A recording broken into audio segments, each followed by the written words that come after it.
दोस्तों, आज की कहानी है। बहू हमारी औलाद ना होती तो आज दो रोटी के लिए तरसना नहीं पड़ता। दोस्तों, कहानी शुरू करने से पहले अगर आपने चैनल को सब्सक्राइब नहीं किया हो तो कर लीजिए ताकि आपके पास पहुंच सके हर नया वीडियो। पापा, आप क्या दिन भर चाय पीते रहते हो? सुबह परेशान हो जाती हैं। दिन भर चाय बनाते बनाते वो थक जाती हैं और बर्तन भी कितने हो जाते हैं। जब बने तब पी लिया करो। सुबह को अलग से ऑर्डर मत दिया करो। सुनील ने कहा और अपने कमरे में चला गया। शिव शरण जी अपमान के कड़वे घूंट पीकर रह गए थे। सिर्फ एक चाय के लिए इतना सुनना पड़ता है। दुकान में जब काम करते थे तो चाय की लत लग गई थी। तब सुरेखा घर पर भी जब चाय बना देती थी। अब भी सुरेखा बना सकती हैं पर सुबह उसे भी ताना दे देती हैं कि आप चाय में दूध ज्यादा डाल देते हो। पापा जी, सारा दूध चाय में पी लेंगे तो मेरे बच्चे क्या पिएंगे? सुबह की बातों से सुरेखा का मन भी हाथ रहता था। अभी तो वह अपनी मर्जी से रसोई घर में कुछ भी नहीं बनाती थी। जो बहू ने कर दिया वह कर देती थी। उस दिन जब वह रसोई में रोटी बना रही थी तभी सुबह आकर रोटी को सेक करती है। वो आपसे कितनी बार कहा है कि आप रोटी में ज्यादा घी मत लगाया करो। घी कितना महंगा आता है। अब इस उम्र में इतना घी खाकर कहाँ जाओगे? अपस हो जाएगी और हमें फिर डॉक्टर के लेकर जाना पड़ेगा। एक तो घी महंगा और उस पर डॉक्टर का बिल महंगा, दवाइयाँ भी महंगी पड़ती हैं। अपनी बहू की बातें सुनकर सुरेखा जी चुप हो गई। उस दिन के बाद वह घी को भी हाथ लगाने से डरती थी। रोटी भी बिना सुपड़े का लेती थी। हालांकि घी के बिना रोटी उनके गले नहीं उतरती थी, फिर भी वह कोशिश करती थी और शिव शरण जी को भी समझा देती थी। एक दिन उनके घर पर बहू के मायके वाले आने वाले थे। सुबह तो सुबह से तैयारी में लगी थी। घर पकवानों की खुशबू से भर गया था। कसूरी, हलवे और पूड़ियों की मैं घर में फैली थी। तभी सुनील आकर कहता है, पापा आप और माँ आज कमरे से बाहर नहीं आना या फिर किसी मंदिर या पार्क में चले जाओ। सुबह के ससेरे भाई और भाभी आ रहे, बड़े पैसे वाले यहाँ रुकेंगे और खाना नाश्ता भी यहीं पर होगा। रात तक निकल जाएंगे। आप लोग घर में रहोगे तो सुबह अपने मायके वालों की खातिरदारी करेगी या आप दोनों को संभालेगी। सुनील, ऐसी गर्मी और धूप में हम बाहर कहाँ जाएंगे? फिर मुझसे और तेरे पापा से दिन भर बैठा भी नहीं जाता है। हम यही कमरे में रह लेंगे, कमरे से बाहर नहीं निकलेंगे। सुरेखा जी ने आश्वासन दिया। सुनील ने कुछ सोचा, फिर कहा ठीक है, पर कमरे से बाहर नहीं आना। और ये कहकर उसने बाहर से ताला लगा दिया। दिन भर हो गया, खाने का भी समय हो गया, पर ससुराल वालों की खातिरदारी में सुनील भूल भी गया कि उसके माँ और पापा ने खाना नहीं खाया। पानी का जग भी खाली हो गया था। सुरेखा जी ने पानी के लिए दरवाजा खटखटाया पर कोई प्रतिक्रिया नहीं मिली। थोड़ी देर बाद शिव शरण जी ने बेटे को फोन लगाया तो सुनील जल्दबाजी में था। पापा जल्दी बोलो, मेरी मूवी शूट जाएगी। बेटा, पानी नहीं है और भूख भी लग रही है।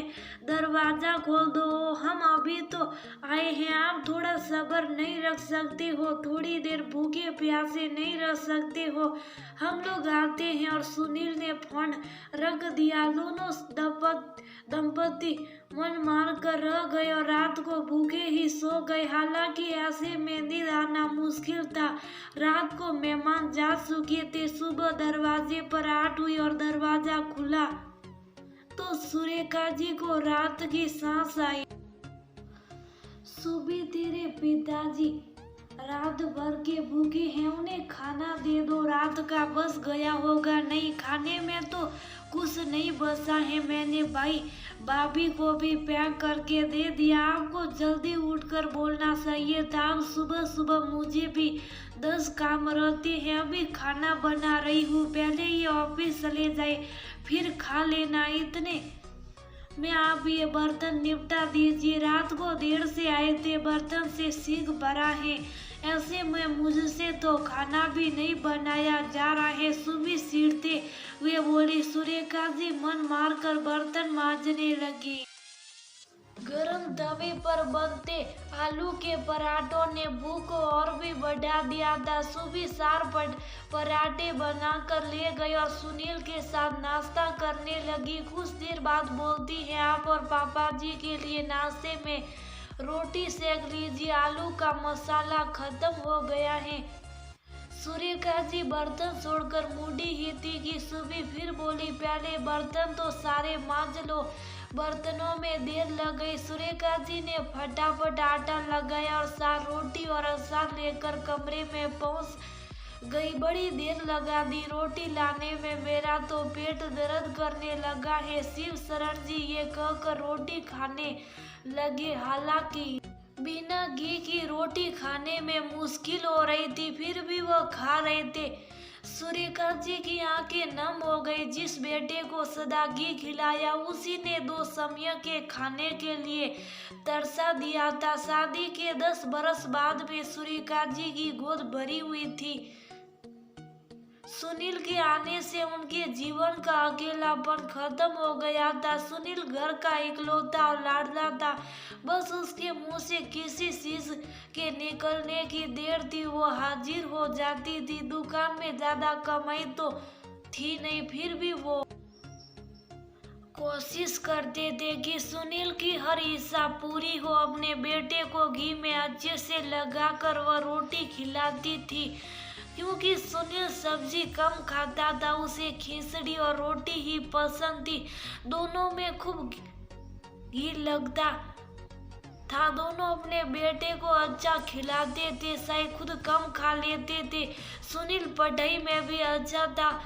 उसने मेहनत की और नौकरी लग गई। नौकरी लगते ही रिश्ते आने लगे।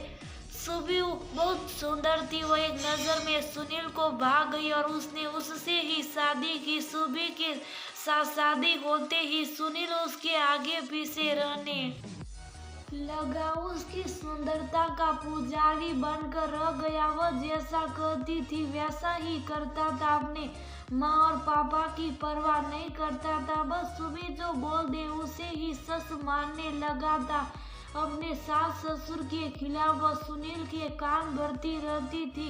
सुबह बहुत कंजूस प्रवृत्ति की लड़की थी। वह खुद पर और सुनील पर कितना भी खर्च कर लेती थी, पर जहाँ सास ससुर पर खर्च करने की बारी आती तो महंगाई का रोना लेकर बैठ जाती थी। समय के साथ उसके 2 बच्चे भी हो गए। अब सास ससुर बूढ़े हो चले थे। बीमारी के प्रति लापरवाही ने शिव शरण जी को और भी बीमार बना दिया। सुनील ने उन्हें कभी अच्छे डॉक्टर को नहीं दिखाया, बस घरेलू इलाज से जीवन चल रहा था। अब उसने अपनी दुकान पर भी नहीं बैठा जाता था और सुनील के पास दुकान संभालने का समय भी नहीं था। जो भी सामान दुकान में था उसे बेचकर दुकान भी बंद कर दी। पहले दुकान की कमाई से हाथ में पैसा तो रहता था, पर अब उनके हाथ एकदम से खींच गए थे। 100 रुपयों के लिए बेटा बहू के सामने हाथ फैलाना पड़ता था। दोनों की स्थिति दयनीय हो रही थी। बहू के साथ बेटा भी परवाह नहीं करता था, वो ने खाना खाया या नहीं, दवाई घर में है या नहीं, सुनील को कुछ परवाह नहीं थी। दोनों बस करने को अपने बेटे बहू के पास में रह रहे थे। हम कहीं और चलते, मुझसे अब यहाँ रहा नहीं जाएगा, मेरा तो दम घूंटता है। शिव शरण जी बोले, हाँ मन तो मेरा भी करता, इससे अच्छा तो भगवान हमें औलादी नहीं देता।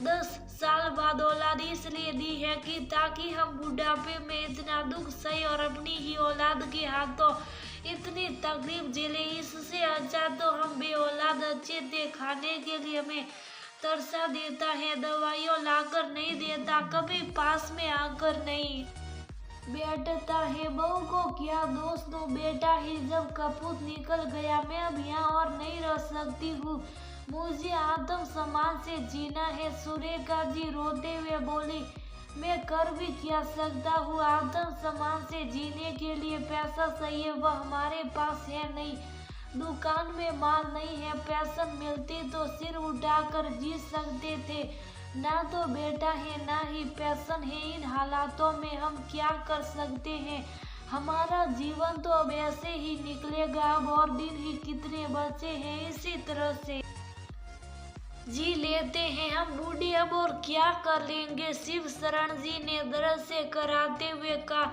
हम बहुत कुछ कर सकते, बस हमें हिम्मत जुटानी होगी। बेटे बहू के जूते में रोज रोज नहीं खा सकती हूँ, मेरा मान सम्मान सब हाथ होता है, हमें अपना पेट भरने के लिए कुछ तो करना चाहिए। सुरेखा जी बोली, सुनो जी, दुकान तो अपनी है, हम उसे बेच भी सकते हैं, मैं सोच रही हूँ मैं अपने हुनर को बाहर लाऊं, आपको तो पता है कि मैं अचार कितना अच्छा बनाती हूँ, हम अचार का बिजनेस करें, उसमें कमाई भी बहुत अच्छी होती है। कमाई तो ठीक है, पर उसमें पैसा लगाने को भी चाहिए, घर भी रहने को चाहिए। हाँ वह तो है।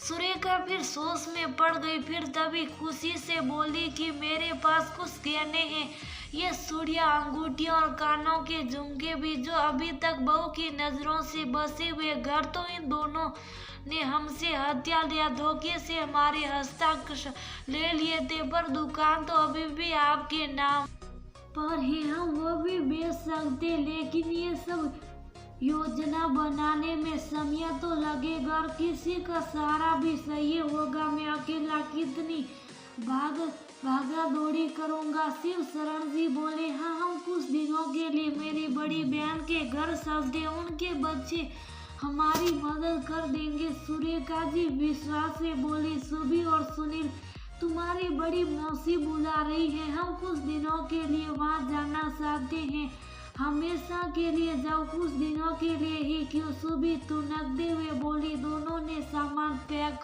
किया, रिक्शा किया और बस से बड़ी बहन के यहाँ चले गए। सुरेखा ने बड़ी बहन को सब बताया, उनके बच्चे उनकी सहायता करने को तैयार हो गए। शिव शरण जी को साथ लेकर वह सुबह से दुकान बेच आई, उसी शहर में एक कमरे वाला घर खरीद लिया, साथ में अचार बनाने को बर्तन और सामग्री भी ले ली। कुछ बर्तन और बिस्तर उनकी बहन ने दे दिया। 7-8 दिनों में सब अच्छे से हो गया। अपनी जान पहचान वालों से उनकी बहन ने ऑर्डर लेना शुरू कर दिया। सुरेखा जी अचार बनाकर बेचने लगी। एक दिन सुनील का फोन आया कि माँ वापस कब आ रही हो, सुबह गिर गई है, उसके पैर फ्रैक्चर हो गया है, डॉक्टर ने आराम बताया है, तो जल्दी आ जाओ बच्चों, और मुझे परेशानी हो रही है, खाना ही नहीं बनता है, हम लोगों को भूखे रहना होता है। अपने बेटे के मुंह से सुनकर एक बार तो वह भावुक हो गई, लेकिन दूसरे ही पल कड़क होकर बोली, हम दोनों वापस नहीं आ रहे, अब यहीं रहेंगे। मौसी के पास में ही घर ले लिया, दुकान बेच दी है और अपना बिजनेस शुरू कर दिया है। अभी हमारे पास पैसे हैं जो दुकान बेचकर मिले थे, उनसे काम चला लेंगे। बहू से कहना अब आराम से खूब पैसे बचाए, अब उसे हमारा खर्च इतनी महंगाई में नहीं झेलना पड़ेगा। माँ बाप बड़ी मुश्किल से बच्चों को पेट पालते हैं और वही बच्चे उन्हें 2 रोटी के लिए तरसा देते हैं।